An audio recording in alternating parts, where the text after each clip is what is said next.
இன்றே டவுன்லோட் செய்து உங்கள் ஃபேவரட் ஷோக்களை என்ஜாய் பண்ணுங்க. அந்த ரகுராமன் தான் கொலகார, பாவி, துரோகி எல்லாமே. சொல்லிக்கிட்டே இருக்கேன் என் அண்ணனை பத்தி மரியாதை குறைவா பேசாதன்னு. சித்தப்பா, என் பொண்ணை கொன்னு என் குடும்பத்தை சோகத்துல ஆழ்த்துனது மட்டும் இல்லாம எம்எல்ஏ கை வைக்கிறியா நீ? லிங்கம், சித்தப்பா எவ்வளவு தைரியம்டா எம்எல்ஏ கை வைக்கிறேன் நீ? சும்மாவன மட்டும் டேய். சார் வேண்டாம் சார், விடுங்க சார். ஏய் லிங்கம், எம்எல்ஏ கை வைக்கிறியா? விடுங்க சித்தப்பா. என் பொண்ணை கொன்னுட்டீங்களா? நீங்க இந்த ஆளு சமமா இருப்பீங்களா? விடுங்க. எல்லாம் விட முடியாது மாயா. ரொம்ப பேசிக்கிட்டே போறான். சித்தப்பா, எனக்கு ரெண்டுல ஒண்ணு தெரிஞ்சே ஆகணும். ஏய் டேய் ஒடு பாவி. அடிச்சு சாகுங்கடா. அண்ணே, இரு நான் பாத்துக்கிறேன். இவன் நாசமா போறடா. என் அண்ணனை பத்தி தப்பா பேசுறியா? உனக்கு அந்த அளவுக்கு தைரியம் வந்துச்சா? ஒரு நாள் உன்னை விட்டு வச்சதே தப்புடா. இவனுக்கு கதை என்னைக்கு முடிச்சிருந்தீங்க? நீ என்ன முடிக்கியா? நான் உன்னை முடிச்சிரேன்டா இன்னைக்கு. நீங்க தண்டிக்க வேண்டியது இவனே இல்ல, இவன் அண்ணனா. சட்டையை விடுங்க. ரொம்ப பேசிக்கிட்டே போ. நவுந்துருவேன் வந்து. ஒன்றும் உன்னை போயா. நிறுத்துங்க. என்ன நினைச்சிட்டு இருக்கீங்க? என்ன தைரியம் இருந்தா ஸ்டேஷன் வாசல்ல இருந்து சண்டை போட்டுக்கிட்டு இருப்பீங்க. ஒழுங்கு மரியாதையா கிளம்புங்க, இல்ல ரெண்டு பேரையும் முட்டிக்கு முட்டி தட்டி உள்ள போட்டுருவேன். இவரை கூட்டு போங்க. பாரா, மொத்த குடும்பத்தையும் அழிக்காம விட மாட்டேன். என் குடும்பத்து மேலேயே கை வைக்கிறீங்க? இந்த ரகுராமன் குடும்பத்தோட வம்சத்தையே இல்லாமக்கல நான் லிங்கம் இல்லடா. ஏய் அதையும் பாத்துக்கலாம்யா, போயா. யோ நிப்பாட்டியா, என்ன நினைச்சிட்டு இருக்க? என்ன பேசிட்டு இருக்க நீ? இன்னொரு தடவை இந்த மாதிரி பேசின தூக்கி உள்ள வச்சிருவேன். போயா. லிங்கம் வாங்க போலாம், இங்க எதுவும் பேசிக்க வேண்டாம். ஏய் வாங்க லிங்கம். மாயா, இதுல என்ன மாயா போட்டிருக்கு? தூக்கு போட்டு கழுத்து முறிஞ்சிருக்கிறதுனால இது சூசைடுன்னு தான் போட்டிருக்கு.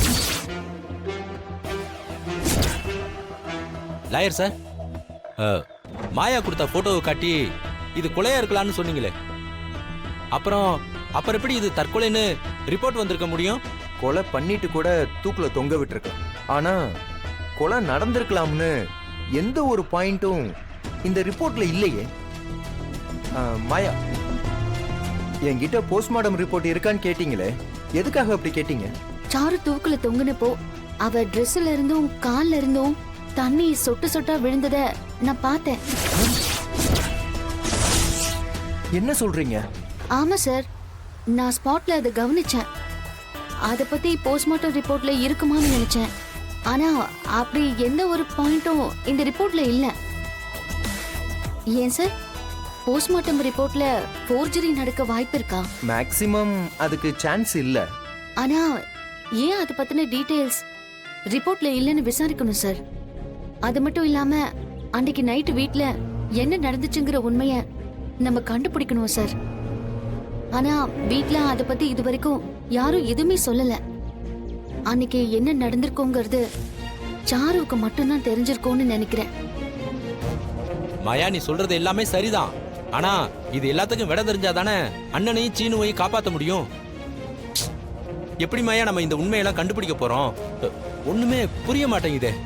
சித்தப்பா, உண்மைகளை கண்டுபிடிக்க எந்த எல்லைக்கு போகணும்னாலும் நம்ம போய் தான் ஆகணும். எப்படியாவது பெரியப்பாவையும் சீனுவையும் வெளியில கொண்டு வந்துதான் ஆகணும். சார், அது கொடுங்க. இந்தாங்க. சித்தப்பா, நம்ம கிளம்பலாம். சரிங்க சார், நாம போன வாங்க. வா. எவ்வளவோ கஷ்டங்கள் வந்திருக்கு, அப்போலாம் எங்களுக்கு துணையா நீதான் இருந்திருக்க. இப்போவும் மலை போல ஒரு கஷ்டம் வந்திருக்கு. என் புருஷனும் என் மருமகனும் செய்யாத தப்புக்கு பழைய சுமந்துட்டு நிக்கிறாங்க. அம்மா, நீயே சரணாகதின்னு வந்திருக்கேம்மா, நீதான் அவங்கள காப்பாத்தணும். என் புருஷன் சிங்கம் போல தலை நிமிர்ந்து நடந்தவரு இப்ப ஜெயில இருக்காரு. நீதாமா அவங்கள மீட்டு எப்படியாவது வெளியே கொண்டு வரணும். பாவம் அந்த பிள்ளைங்க சீனு, மாயா இப்பதான் எல்லா கஷ்டங்களையும் தாண்டி சந்தோஷமா வாழ ஆரம்பிச்சாங்க. அதுக்குள்ள அவங்க பிரிஞ்சு வாழற மாதிரி ஒரு நிலைமை. சீனுவும் வெளியே வரணுமா, சீனுவும் மாயாவும் சந்தோஷமா வாழணும். அதுக்கு நீதாமா அருள் புரியணும்.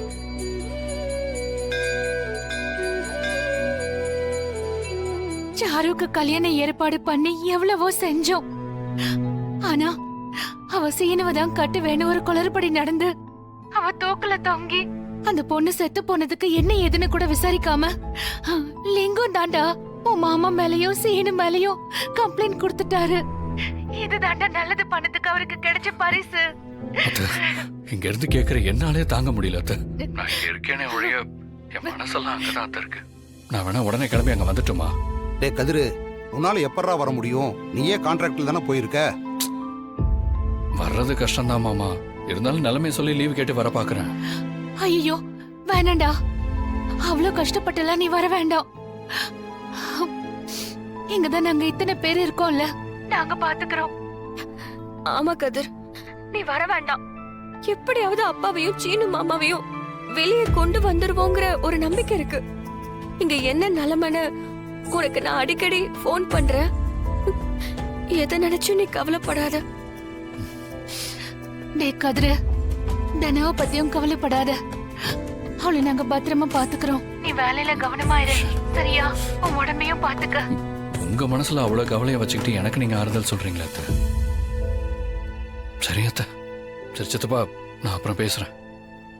சரிடா கதிரு, சரி. நீ பேசு கதிர். சரிதானா? நானும் மாமாக்காவும் சீனுக்காவும் ப்ரே பண்ணிக்கிறேன். அடிக்கடி கால் பண்றேன். வச்சிட்டுமா? பத்திரமா இரு. சரி கதிர். பாய். இது பாருங்க, அந்த ஆளு வெளியில வந்துருவான்னு இந்த அம்மா வேணா நம்பிக்கையோட சொல்லலாம். அவங்க சொன்னா புத்தி இல்லையா உங்களுக்கு? யோசிக்காம அப்படியே கேட்டுருவீங்களா? இத பாருங்க, என் புருஷன் வந்துருவாருங்கிற நம்பிக்கை மட்டும் இல்ல, உறுதியாவே சொல்றேன். நீங்க திருவிழா வேலைகளை ஆரம்பிங்க, மிச்சத்தை அவரு வந்து பாத்துக்குவாரு. இது பாருங்க, செத்து போன என் பொண்ணு திரும்ப வந்துருவான்னு சொன்னா நீங்களா நம்புவீங்களா? இந்த அம்மா சொல்றது அப்படித்தான் இருக்கு. லிங்கோ, வேணாம். தேவையில்லாம வார்த்தைகளை விடாதீங்க. உண்மையை பேசுனா உனக்கு ரோசம் பொத்துட்டு வருதா? வாய முடியா? ஏப்பா மணி, லிங்க அண்ணன் ஒண்ணும் தப்பா சொல்லலையே. முன்னாடியாவது தற்கொலை பண்ணிக்கிச்சுன்னு சொன்னாங்க, ஆனா இப்ப நடந்தது கொலைன்னு வேற சொல்றாங்களே. அப்புறம் எப்படி பெரியவர் வெளியே வர முடியும்? உண்மையான குற்றவாளியை பிடிச்சி உள்ள வச்சுட்டா என் மச்சான் தானா வெளியே வந்துருவாரு. கூடிய சீக்கிரம் அந்த ஆளை பிடிச்சிருவோம். என் மச்சானையும் நாங்க வெளியே கொண்டு வந்துருவோம். நீங்க ஒண்ணும் கவலைப்படாதீங்க. ஐயா பெரியவங்கள, இந்த ஆளு சொல்றதெல்லாம் கேட்காதீங்கயா. என் பொண்ணை கொன்னவன அவ்வளவு சீக்கிரத்துல விட்டுருவனா நானு? அடுத்தவங்க வருவாங்கன்னு நம்பாம நீங்களே திருவிழாவை நடத்துறதுக்கு ஏற்பாடு பண்ணிக்கோங்க. இந்த சாமி சன்னிதானத்துல வச்சு சொல்றேன், கோவில் திருவிழா ஆரம்பிக்கிறதுக்குள்ள என் புருஷன் கண்டிப்பா வெளியே வந்துருவாரு. எந்த பழிப்பாவத்துக்கும் ஆளாகாதவரா திரும்ப விடுதலையாகி வெளியே வருவாரு.